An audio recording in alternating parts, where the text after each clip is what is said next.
सर्वपक्षीय नेते आज राज्यपालांना भेटणार आहेत. त्यापूर्वी खासदार बजरंग सोनवणे बोलतायत, आपण पाहूया. आज आम्ही आदरणीय राजेंच्या नेतृत्वाखाली सर्वजण सर्वपक्षीय शिष्टमंडळ राज्यपाल महोदयांना भेटण्यासाठी आलो आहोत. काही जण येत आहेत. आमची 10:30ची वेळ आहे. राज्यपालांना आम्ही एकच मागणी करणार आहेत की आमचे संतोषजी देशमुख यांचे जी मारेकरी आहेत यांना फाशी झाली पाहिजे आणि यांना फाशी होताना जे मास्टरमाइंड जो कोण आहे ह्याच्यात ॲड झाला पाहिजे. जे यांनी यांना पळून जाण्याला सहकार्य केले ते सुद्धा सहआरोपी झाले पाहिजेत. तसंच सूर्यवंशी जे आहेत त्यांच्यासुद्धा कुणाची चौकशी झाली पाहिजे. मर्डर जो झाला आहे ज्यांची जी मौत झाली त्याची या सर्व बाबीवर चर्चा करण्यासाठी आम्ही आदरणीय राज्यपाल महोदयांची वेळ घेतलेली तिथे भेटतो. जे संबंध यांचा ज्यांचा या प्रकरणाशी आहे त्यांच्या सर्वावर कारवाई झाली पाहिजे आमची मागणी आहे. सर, पण एकूण चौकशी होईपर्यंत नैतिकता बाळगून जो आहे तो धनंजय मुंडे आणि पूर्ण मुंडे भाऊ बहिणी यांनी राजीनामा द्यायला पाहिजे असं नाही वाटतं? नाही, तुम्हाला जे वाटते ते मलाही वाटते ना, पण आता कोणात किती नैतिकता आहे ते मी कसं सांगूया. कारण महाराष्ट्राचा इतिहास असा आहे की नैतिकतेनं बरंच सर्वांनी केलं तर ते तुम्हाला जे वाटते ते मलाही वाटते. त्या संदर्भात देखील तुम्ही राज्यपालांशी बोलणार. आज आमची सर्वात मेन मागणी जी आहे ती संतोष अण्णा देशमुख यांच्या मारेकऱ्यांना फाशी झाली पाहिजे. उर्वरित एक आरोपी जे प्रथमदर्शी जे गुन्हा झाला त्याच्यातला एकच आरोपी दिसतोय, पण आणखी बरेच आरोपी होणार आहेत. या सर्वांना आरोपी करा. सामूहिकरित्या जी टोळी युद्ध आमच्या बीड जिल्ह्यात चालू आहे ते थांबवण्यासाठी या सर्व मारेकऱ्यांना गँगवार करा. जसे मुख्यमंत्र्यांनी सांगितले की मोकोका आम्ही लावू, ते पण लावण्यासाठीचे प्रयत्न झाले पाहिजेत. लवकरात लवकर त्याची सगळी चौकशी होऊन तो लागला पाहिजे आणि येणाऱ्या काळामध्ये असं टोळी युद्ध आमच्या जिल्ह्यात नाही झालं पाहिजे आणि जिल्ह्याची कायदा व सुव्यवस्था पुनश्च एकदा प्रस्थापित झाली पाहिजे. याच्यासाठी आमची आजची मागणी.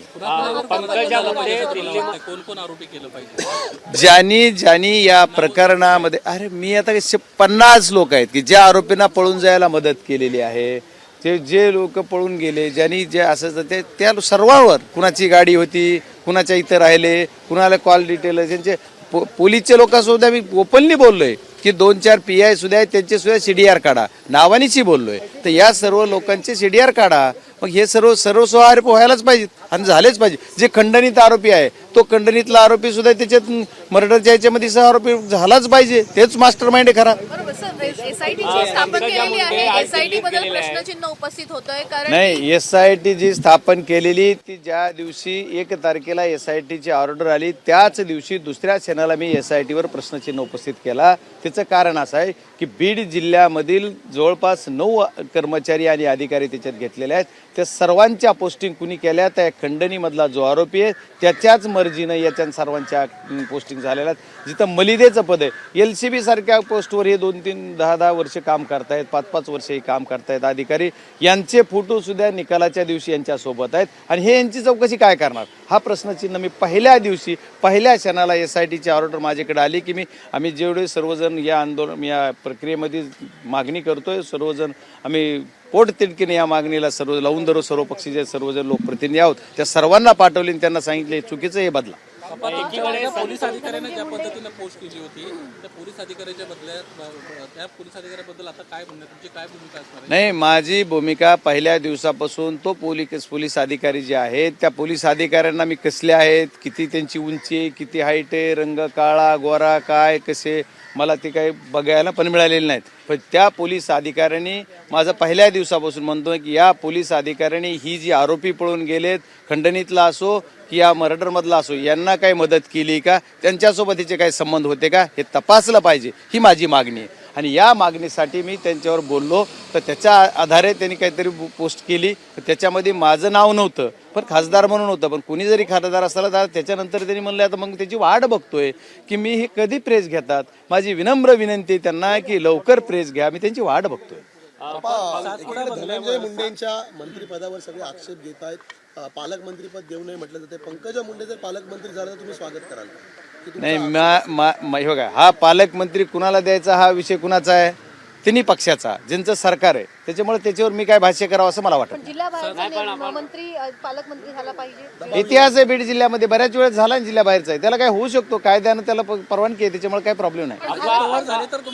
मला कुणी जरी झाला तरी तो आमचा अधिकारच नाही. कुणीही झाला तरी आम्हाला त्याच्यावर काय बोलायचा अधिकार नाही. धनंजय मुंडेंच्या पंकजा मुंडे आज दिल्लीत गेलेले आहेत. एकीकडे आपण जर हॅलो धनंजय मुंडेंच्या सरकारी निवासस्थानी 2.5 कोटींची खंडणी घेतली अशा पद्धतीचा एक गंभीर आरोप करण्यात आलेला आहे. तुम्ही अशा नाही, आता ज्यांनी आरोप केला त्यांच्याकडे काहीतरी पुरावे असतील ना, त्याच्याशिवाय ते बोलणार नाहीत. ते खूप म्हणजे जवळपास 21 वर्ष आमदारकी घेत आहेत. आता पुढे 5 वर्ष म्हणजे 26 वर्ष आमदार राहिलेला व्यक्ती, मंत्री राहिलेले व्यक्ती, त्याच्यामुळे त्यांना काय कुठं बोलायचं आणि कसं बोलायचं त्यांना नक्की माहीत आहे. त्याच्यामुळे ती उगीच काय बोलणार नाही. त्याचे काहीतरी तथ्य असेल, त्याच्यामुळे मी त्याच्यावर काय बोलू. पंकजा मुंडे आज दिल्लीत गेलेले आहेत. कसं बघताय सगळीकडे तुम्ही? नाही, आता कोण कुठं जातं याच्यावर मी काय बघणार. आता त्यांना काय आणायचे दिल्लीत जाऊन, एखादा विकासाचा निधी महाराष्ट्राला आणायचा आहे का आणखी त्यांना काय आणायचं ते तीच सांगू शकेल. मी कसं सांगू. प्रकरणावर त्या फारसं बोलत नाहीयेत, त्या कुटुंबियांची भेट घेत नाहीत. दुसरीकडे नाही, फारसं म्हणजे काही थोडं तरी बोलल्यात का? म्हणजे काहीच बोललेलं मी ऐकलेलं नाही. त्याच्यामुळे काय मला त्याच्यावर मी काय बोलावं, त्यांनी काय करावं हा त्यांचा अधिकार आहे. बीडमध्ये कायदा सुव्यवस्थेचा प्रश्न ऐरणीवर आहे. सर, गृहमंत्री देखील विशेष लक्ष देताना दिसून येत नाहीये का?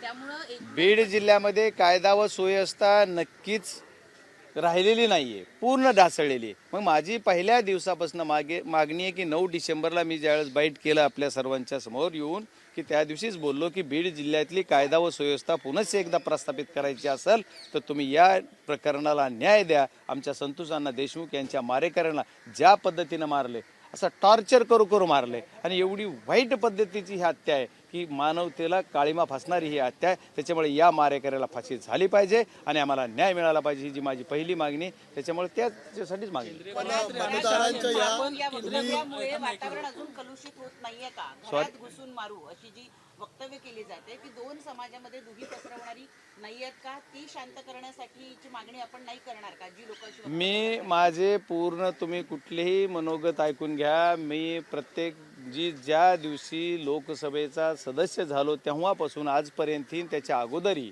मी जी भूमिका घेतलेली आहे ती, किंवा माझी जी भूमिका आहे की मी सर्व धर्म समभाव आणि सर्व समाजाचा मी एक खासदार आहे, अशीच भूमिका घेतली. मी कधी जातीपातीवर बोललो नाही. केंद्रीय गृहमंत्री अमित शहा यांची आपली ज्यावेळेस भेट झाली त्यानंतर काही अपडेट तिकडून आले का केंद्रातून?